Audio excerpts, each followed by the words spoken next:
A train ride to India in better times, written by Asif Noorani.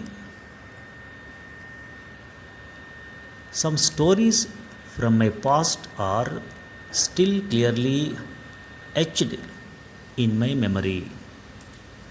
In 1955, I traveled to Bombay as an accompanying child on my mother's passport to visit my ailing grandfather. The following year, I went again to attend my uncle's wedding. But when I went in 1964, it was a different story.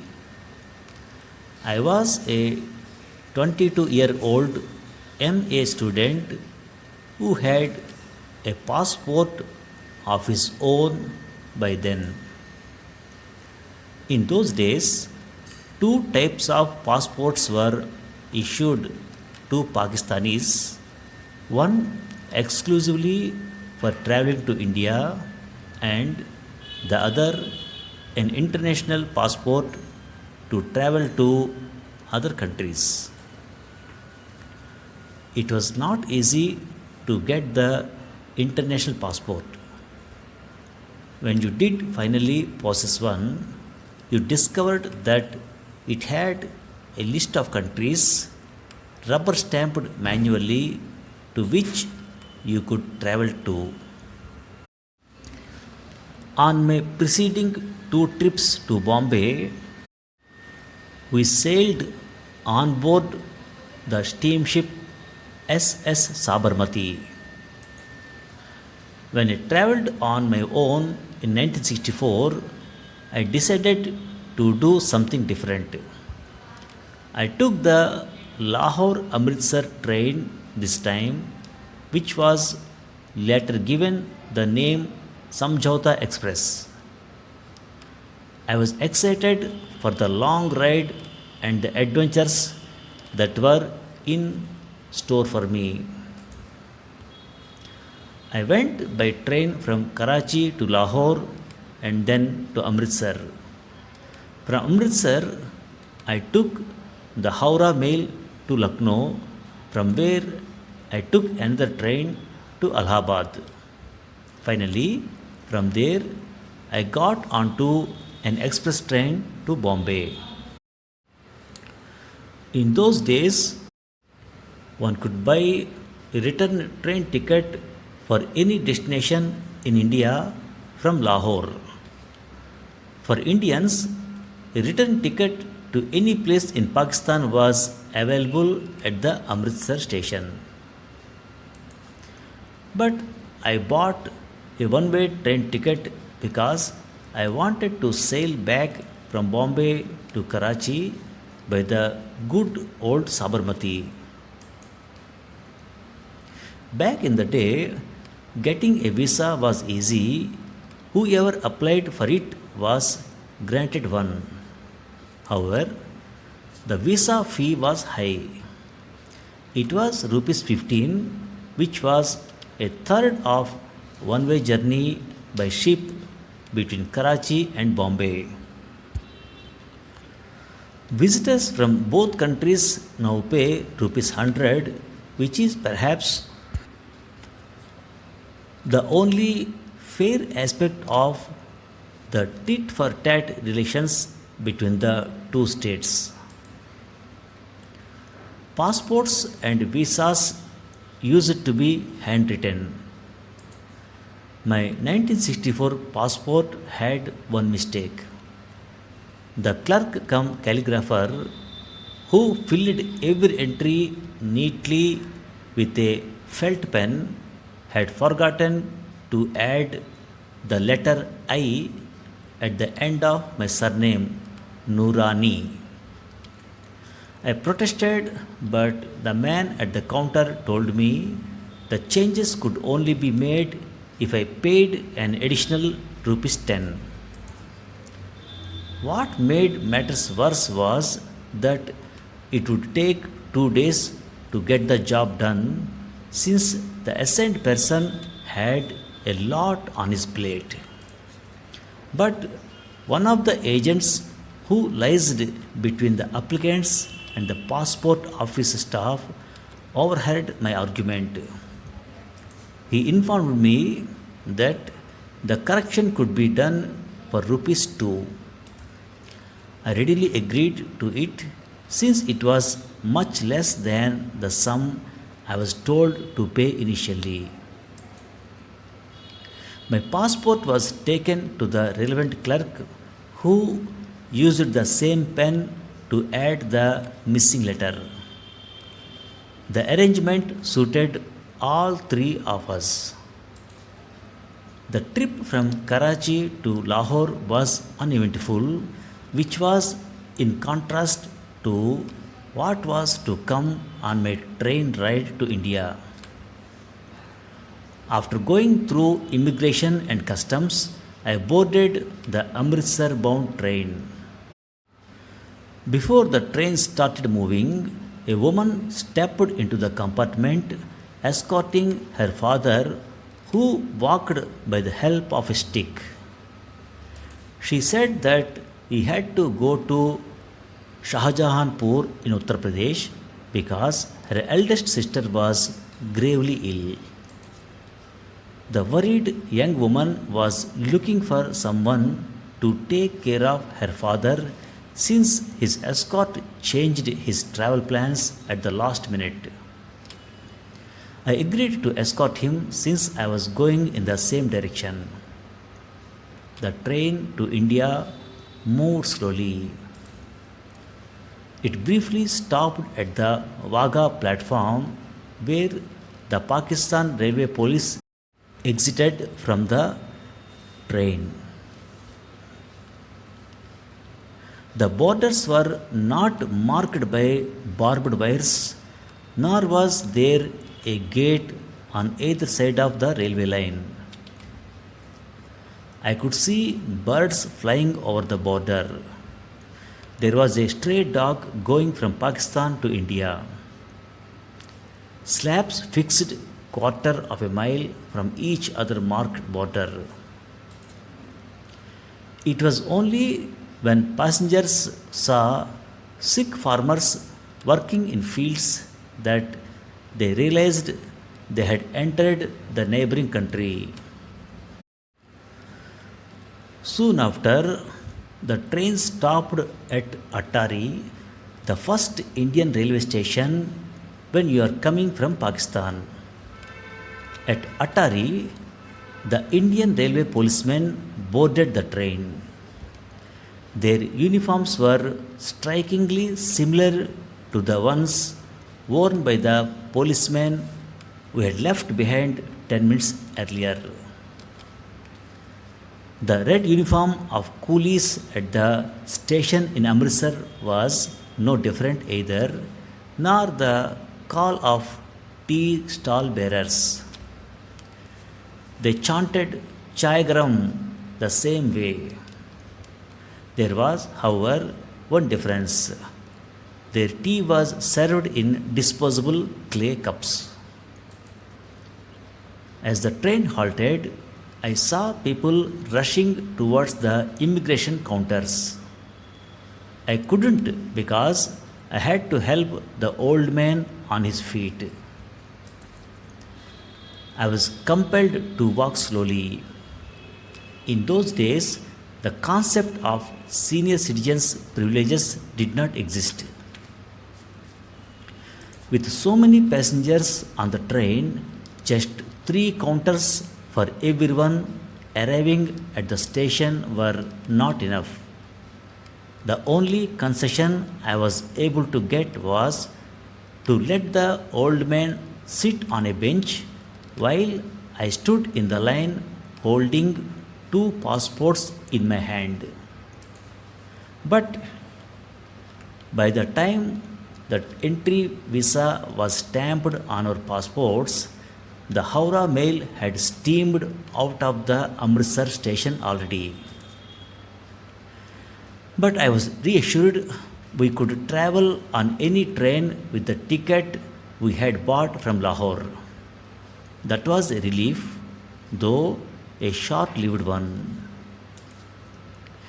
Going through customs was another ordeal, as the jovial Sikh officer took out all my stuff from my suitcase and inquired about the contents of the book Murder in the Cathedral by T.S. Eliot.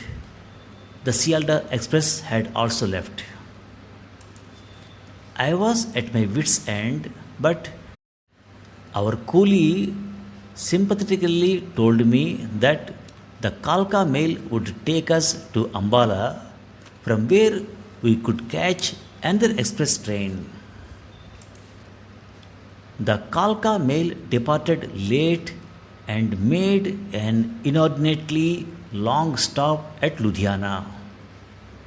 The name was not entirely unknown to me, since it was the hometown of one of my favorite Urdu poets, Sahir Ludhianvi. We missed our train yet again by the time we reached Ambala. But there was another twist, this time for the better. A coolie at the Ambala station told me that the Howrah mail, which had left Amritsar without us, was delayed because of engine failure. It was to reach Ambala in 10 minutes. Much to my surprise, the train was overflowing with passengers when it arrived. There was no way I could board it with the old man and our luggage. But coolies always know the shortcuts. Ours took us to the attendant's compartment, which was a legacy from the colonial days when servants were accommodated in a special compartment while their sahibs and mem sahibs travelled in first class. With the exception of 3 police officers, there was no one in the compartment. The coolie struck a deal. We paid rupees 10 for the 2 of us, and the elderly gentleman was given a berth while I spread out myself on the one opposite his. That made my fellow traveler feel more secure and comfortable. As soon as the guard whistled and showed a green flag to the engine driver, 3 college students entered the compartment, much to the annoyance of the policeman. One of them introduced himself as the son of a deputy superintendent of railway police. I had a strong feeling that he was taking the constable for a ride. The trick worked and the policemen were cowed down.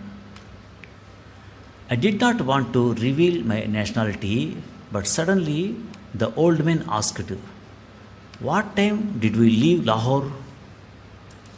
"Oh, so you have come from Pakistan," one of the boys said with a tinge of aggression in his tone.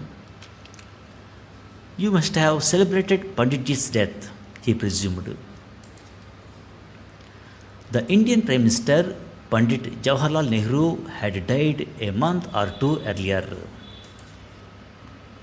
Well, we don't celebrate anyone's death, not even our enemies. As for Panditji, we admire him for many of his qualities. I have read all his books avidly, I replied coolly, though I was nervous inside.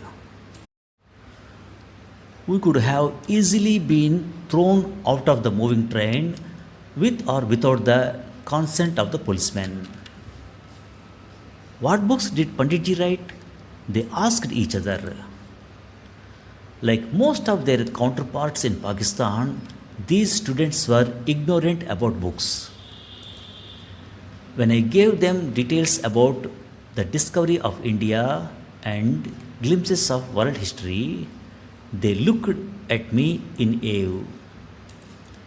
I became much more relaxed at this point. Soon, one of them reminded me, You haven't answered Chachaji's question yet. I told the elder gentleman that we had left Lahore at noon. I was then showered with a barrage of questions about Pakistan, which were just plain queries. The Malays had melted and had given way to the mellow tone they had throughout our conversation thereafter. They even ordered dinner and shared it with me. The old man needed to use the bathroom, but before I could come to his support, our new friends rushed to help him. The next morning at Shahjahanpur station, they helped him disembark from the train and got a coolie to pick up his luggage. His son in law was there to receive him and to give the good news that his ailing daughter was in much better health. He gave me a warm hug and shook hands with other men. We jumped back into the train and it started moving again. Little did I know that a fresh problem was in store for me. A new batch of railway policemen had replaced the old one. They were told by the ones who had departed that they could ask me for money for traveling in the compartment. I turned down their demand and didn't have much problem dealing with them because my new friends jumped to my defense.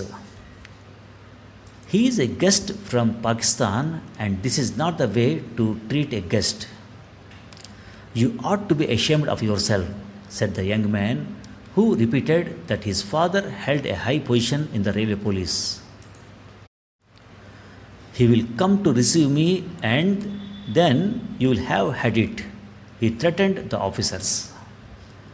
The trick worked and peaceful coexistence, a term much often used in those Cold War days, ensued.